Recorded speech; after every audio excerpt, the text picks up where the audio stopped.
चुड़ैल का भूतिया चश्मा। श्यामनगर के छोटे से शहर में एक बहुत ही गरीब लड़की रजनी अपने छोटे भाई सूरज के साथ रहती थी। रजनी को अपने भाई का पेट पालने के लिए लोगों के घरों में जाकर काम करना पड़ता था। एक दिन की बात है, रजनी के भाई सूरज को बहुत तेज बुखार है। हे भगवान, अब क्या होगा? मेरे पास तो एक भी पैसा नहीं। अब सूरज को दवाई कैसे दिलाऊंगी? ये कहते कहते रजनी रोने लगती है और वो स्टोर पर दवाई लेने के लिए चली जाती है। मेरे भाई को बहुत तेज बुखार है, उसके लिए दवाई चाहिए।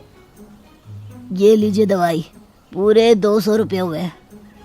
भैया, अभी मेरे पास पैसे नहीं है। पैसे नहीं है तो दवाई भी बाद में आकर लेना। भैया दे दो ना दवाई, मैं कल आकर आपको पैसे दे जाऊंगी। नहीं नहीं नहीं नहीं, मैं बिना पैसों के तुम्हें दवाई नहीं दे सकता। चल जा अब यहाँ से। पता नहीं कहाँ कहाँ से चले आते हैं लोग। रात बहुत हो चुकी थी। रजनी मायूस रोती हुई वापस अपने घर की तरफ लौट रही थी। तभी रास्ते में उसे एक चीज़ पड़ी दिखाई देती है और वो उसे उठा लेती है। ये तो कोई चश्मा लगता है, पर ये कितना अजीब और अलग सा है। आज से पहले तो मैंने ऐसा चश्मा कभी नहीं देखा। शायद किसी का गिर गया है। ऐसा करती हूँ, इसे मैं रख लेती हूँ। रजनी चश्मा लेकर जाने लगती है तो एक चुड़ैल रजनी को देख लेती है। ये मेरा चश्मा है और ये मेरे चश्मे को लेकर कहाँ जा रही है? नहीं नहीं नहीं नहीं, मेरा चश्मा कोई नहीं ले जा सकता। मैं इस लड़की से अपना चश्मा लेकर रहूंगी। रजनी चश्मे को अपने साथ लेकर घर जाने लगती है तो चुड़ैल भी उसके पीछे पीछे चल देती है, जिसका रजनी को बिल्कुल भी पता नहीं चलता। और रास्ते में चुड़ैल बड़बड़ाती हुई रजनी के पीछे जा रही थी। अरे अरे, ये मेरा चश्मा है, तू इसे लेकर क्यों जा रही है? मुझे कैसे भी करके इसके साथ इसके घर तक पहुंचना होगा। और फिर कुछ देर बाद रजनी अपने घर पहुंच जाती है तो चुड़ैल भी उसके साथ उसके घर में आ जाती है, जिसका रजनी को जरा भी पता नहीं लगता। और फिर घर पहुंचकर रजनी अपने भाई के सिरहाने बैठ जाती है और बड़े प्यार से उसके सर में हाथ फेरती हुई मन ही मन रो रही थी। मैं कैसी बहन हूँ जो अपने भाई के लिए दवाई भी नहीं ला सकी। रोते रोते रजनी को पता ही नहीं चलता कि कब उसकी आंख लग गई और वो सो जाती है। फिर जैसे ही आधी रात होती है तो चुड़ैल रजनी के पास आकर उसके पास रखा चश्मा लेने की कोशिश करती है, पर वो उसे ले नहीं पाती। इस लड़की ने तो मेरे चश्मे को ऐसे पकड़ रखा है जैसे ये इसका ही है। चुड़ैल पूरी रात इंतजार करती रहती है, पर वो रजनी के पास से चश्मे को नहीं ले पाती और सुबह होने से पहले वो गायब हो जाती है। और फिर सुबह होते ही रजनी देखती है कि उसके भाई की तबीयत अभी ठीक नहीं है। तभी उसकी नज़र उस चश्मे पर पड़ती है तो वो उस चश्मे को शीशे के सामने खड़ी होकर जैसे ही लगाती है तो एकदम चौंक जाती है। ये क्या? मैं शीशे में दिखाई क्यों नहीं दे रही? अभी तो शीशे में दिख रही थी, फिर अब क्यों नहीं दिखाई दे रही? रजनी तुरंत अपनी आंखों पर से चश्मा हटाती है और अपनी आंखें मलकर वापस चश्मा लगाकर देखती है तो वो फिर से दिखाई देने लगती है। ये सब करते चुड़ैल रजनी को देख रही होती है। अरे पागल, ये मेरा चश्मा है, मैं इस लड़की से अपना चश्मा कैसे लूं? रजनी के चश्मा पहनते ही चुड़ैल की शक्ति कमजोर होने लगती है। मेरी शक्ति कम हो रही है। मुझे जल्दी से इस लड़के से अपना चश्मा लेना होगा। नहीं नहीं नहीं नहीं, नहीं तो मैं मर जाऊंगी। रजनी उस चश्मे को कभी पहनती तो कभी उतार कर शीशे में देखती। इस चश्मे को पहनते ही मैं गायब हो जाती हूँ और उतारते ही फिर से दिखाई देने लगती हूँ। ये कोई मामूली चश्मा नहीं, कोई जादुई चश्मा लगता है। इससे तो मैं कुछ भी कर सकती हूँ। रजनी देखती है कि उसके भाई की तबीयत बिगड़ रही है। तभी उसके मन में विचार आता है और वो सीधा स्टोर पर पहुंच जाती है। स्टोर वाले से बुखार की दवाई मांगती है। जैसे ही स्टोर वाला उसे दवाई पकड़ाता है तो वो जल्दी से चश्मा पहन लेती है, जिससे वो गायब हो जाती है और दिखाई नहीं देती। अरे वो लड़की कहाँ गायब हो गई? अभी इधर ही तो थी, फिर अचानक से गायब कहाँ हो गई? और मेरे पैसे भी नहीं देकर गई। रजनी मन ही मन खुश हो रही थी और हंस भी रही थी। कल जब मैं तुझे बोल रही थी कि मुझे अभी दवाई दे दे, पैसे मैं कल आकर दे दूंगी, पर तूने मेरी जरा भी मजबूरी नहीं समझी। ले अब मजा।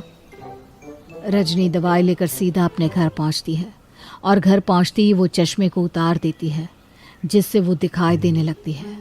और फिर वो अपने भाई सूरज को दवाई पिलाती है, जिससे कुछ देर बाद ही उसकी तबीयत में सुधार होने लगता है। उसके भाई को होश आ जाता है। दीदी, मुझे बहुत भूख लगी है, कुछ खाने को दे दो दीदी।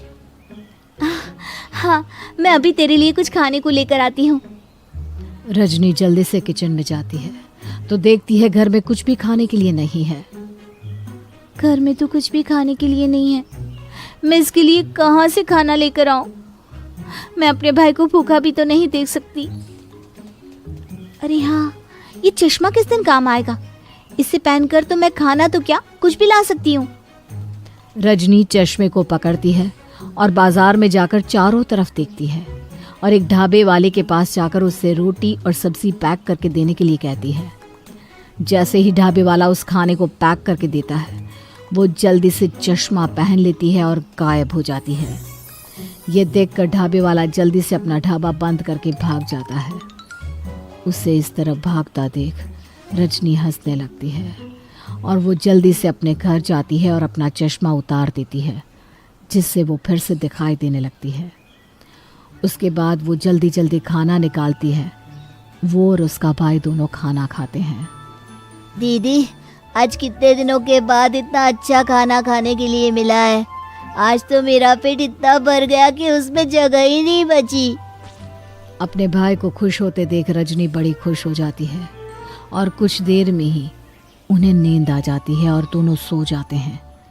और जैसे ही आधी रात होती है तो चुड़ैल रजनी के कमरे में आती है। तभी रजनी को कुछ अजीब सी आवाज़ सुनाई देने लगती है। उसे कुछ अजीब सा महसूस होने लगता है।